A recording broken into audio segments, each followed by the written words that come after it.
যখন মিষ্টি কিছু খেতে ইচ্ছা করবে তখন কিন্তু আমরা খুব সহজেই বাড়িতে থাকা উপকরণ দিয়ে এই রকম সুজি বেসনের লাড্ডু অনায়াসেই কিন্তু বানিয়ে ফেলতে পারি। কারণ সুজি বেসন সবার বাড়িতেই থাকে কম বেশি, আর বানাতেও কিন্তু খুবই সহজ।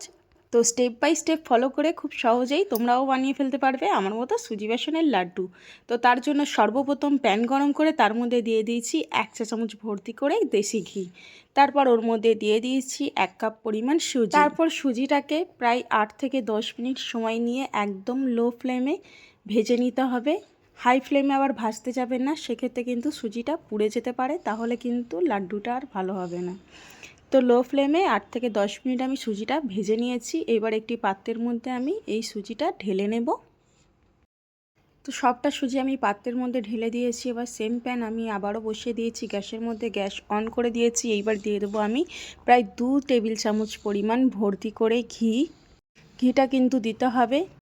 তারপর দিয়ে দেবো এর মধ্যে প্রায় হাফ কাপ পরিমাণ বেসন। বেসন দেওয়ার পরও কিন্তু গ্যাস একদম লো ফ্লেম করে দিতে হবে। লো ফ্লেমে প্রায় 6 থেকে 7 মিনিট পর্যন্ত বেসনটাকে ভুনা ভুনা করে নিতে হবে। আর এখানে ঘিটা একটু কম হয়েছে, তাই আমি আরও 1 চামচ পরিমাণ ঘি আমি এর মধ্যে অ্যাড করে দিলাম।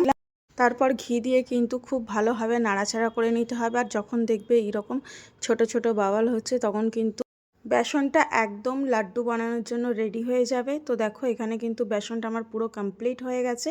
এইবার আমি এর মধ্যে অ্যাড করে দেব ওই যে আগে থেকে ঘিয়ের মধ্যে যেই সুজিটা ভুনে রেখেছিলাম সেই সুজিগুলো সম্পূর্ণটা অ্যাড করে দিয়েছি। এবার খুব ভালোভাবে বেসন সুজি একসঙ্গে মিলিয়ে নিতে হবে। আর হ্যাঁ, আর একটা কথা, যখন কিন্তু সুজিটা এর মধ্যে অ্যাড করবে তখন কিন্তু গ্যাসটা অফ করে দিতে হবে। তো গ্যাসটা বন্ধ করে এইভাবে সুজি আর বেসনটাকে কিন্তু খুব ভালোভাবে মিলিয়ে নিতে হবে। তারপর গ্যাসে আমি আবারও একটা প্যান বসিয়ে দিয়েছি এবং তার মধ্যে দিয়ে দিচ্ছি প্রায় 1.5 কাপ পরিমাণ চিনি। 1.5 কাপ পরিমাণ চিনি দিয়েছি, তার মধ্যে দিয়ে দিয়েছি 1.5 কাপ পরিমাণে পানি। তারপর এইটাকে একটা চিনির সিরাপ বানিয়ে নিতে হবে। তারপর এর মধ্যে দিয়ে দিয়েছি এলাচের গুঁড়ো। আমি এখানে 4টি এলাচ ভেঙে তার যেই দানা থাকে সেই দানাকে গুঁড়ো করে দিয়েছি। তোমরা চাইলে এখানে হাফ চামচ পরিমাণ এলাচের গুঁড়ো দিতে পারো। আর যখন দেখবে চিনির সিরাপটা একদম রেডি হয়ে গেছে তখন এই রকম হাতে নিয়ে দেখবে, তখন কিন্তু এই রকম দেখাবে। তো চাশনিটা আমার একদম রেডি হয়ে গেছে। এবার গরম গরম চাশনিটা আমি ঢেলে দেব সুজি বেসনের মিশ্রণের উপর।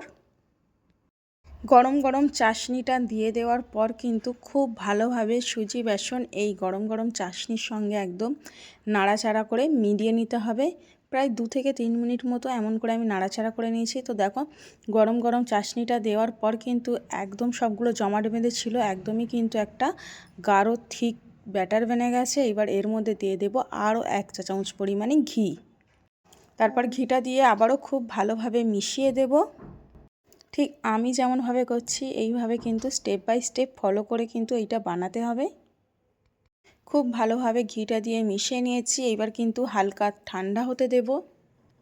আর তারপরে হাতে ঘি মাখিয়ে নিয়ে গোল গোল করে বানিয়ে নিলেই কিন্তু রেডি হয়ে যাবে সুজি বেসনের লাড্ডু।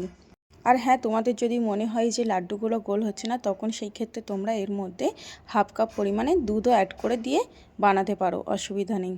তবে খুব বেশি আবার ঠান্ডা করতে যেও না, একদম হালকা উষ্ণ উষ্ণ গরম থাকবে সেই পর্যায়ে লাড্ডুটা বানিয়ে নেবে। তো দেখো কত সহজেই একদম সুজি বেসনের দানাদার লাড্ডু কিন্তু আমার রেডি হয়ে গেছে। কেমন লাগলো কমেন্ট করে জানিও।